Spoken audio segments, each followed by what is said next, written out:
Study with Divya online class में आप सभी का स्वागत है। मित्रों, आज का हमारा टॉपिक है मगध का उत्कर्ष। मगध के उत्कर्ष में मैंने हर्यंक वंश पढ़ा दिया है और अब आज का टॉपिक जो आता है वह है शिशुनाग वंश। शिशुनाग वंश का शासनकाल 412 ईसा पूर्व से 394 ईसा पूर्व तक दिखाई देता है। और इसके पहले मैं आपसे रिक्वेस्ट करती हूँ कि अगर आप सभी हमारे चैनल पर नए हैं तो हमारे चैनल को सब्सक्राइब करिए, लाइक करिए, कमेंट करिए और शेयर करिए।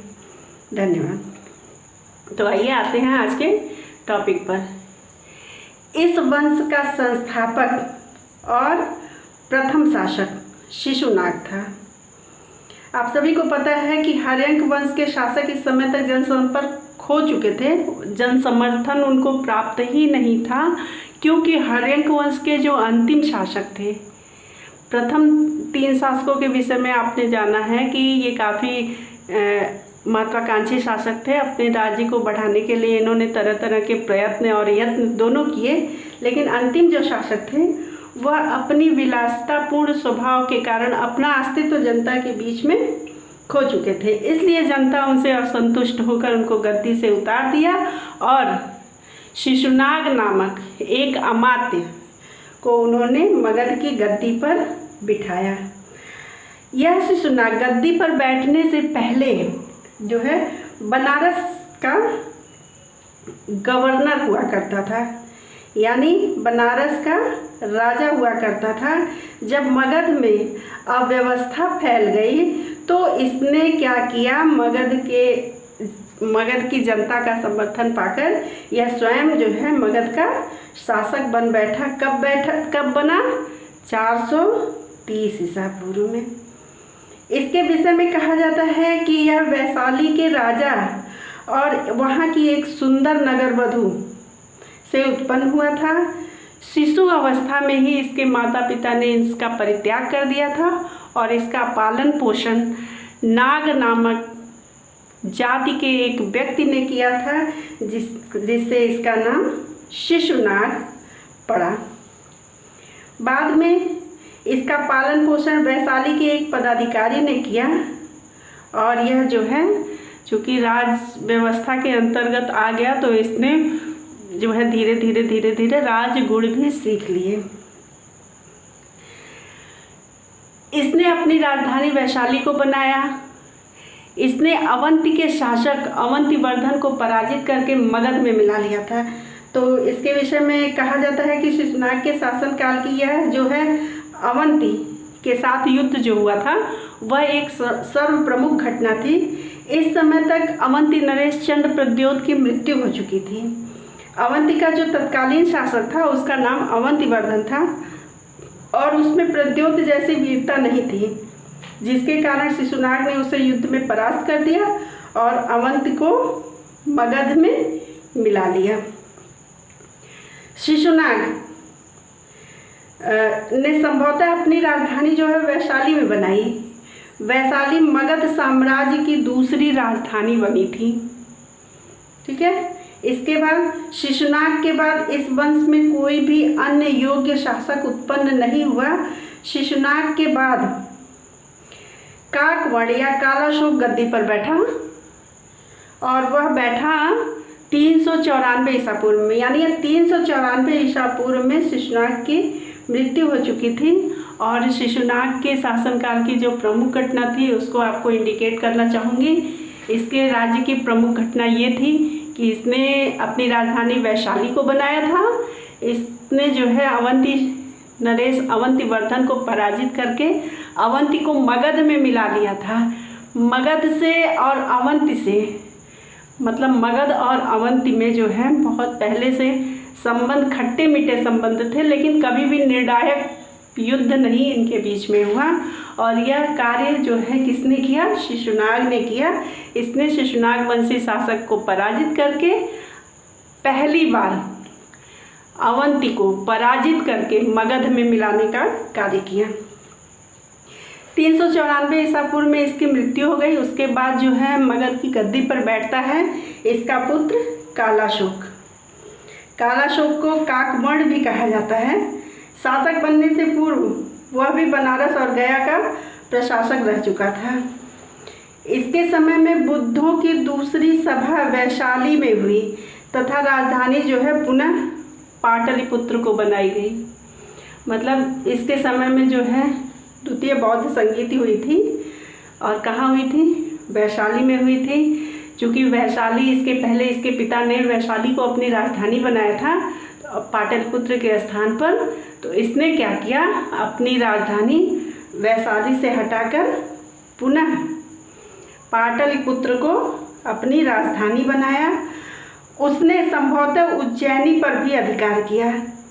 इसने 28 या 26 वर्षों तक शासन किया और इसके समय में जो बौद्ध संगीति हुई थी, इसी के समय में बुद्ध संघ में मतभेद उत्पन्न हो गया था। यानी द्वितीय बौद्ध संगीति के समय में ही बुद्ध संघ में मतभेद उत्पन्न हो गया था और बौद्ध संघ 2 भागों में विभाजित हो गया था, स्थविर और महासांघिक। यही दोनों संप्रदाय आगे चलकर हीनयान और महायान कहलाए।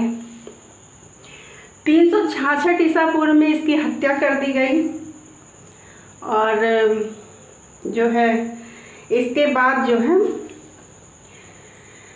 इसके 10 पुत्रों ने एक ही साथ 10 वर्षों तक शासन किया, परंतु उनके शासनकाल का कोई भी उल्लेखनीय घटना प्राप्त नहीं होता है।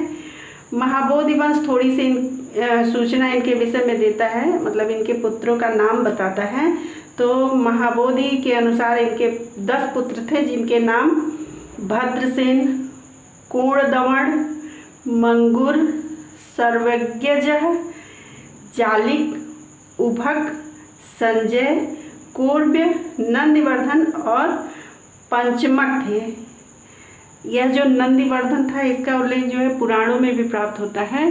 इसके बाद से जो है, चूँकि इसकी जो हत्या की थी शिशुनाग की, कालाशोक की जिसने हत्या की थी, वह नंद वंशी शासक थे। तो इसके बाद जो है शिशुनाग वंश का अंत होता है और यहीं से नंद वंश का आरंभ होता है। आइए अब रुक करते हैं आज के प्रश्नों पर।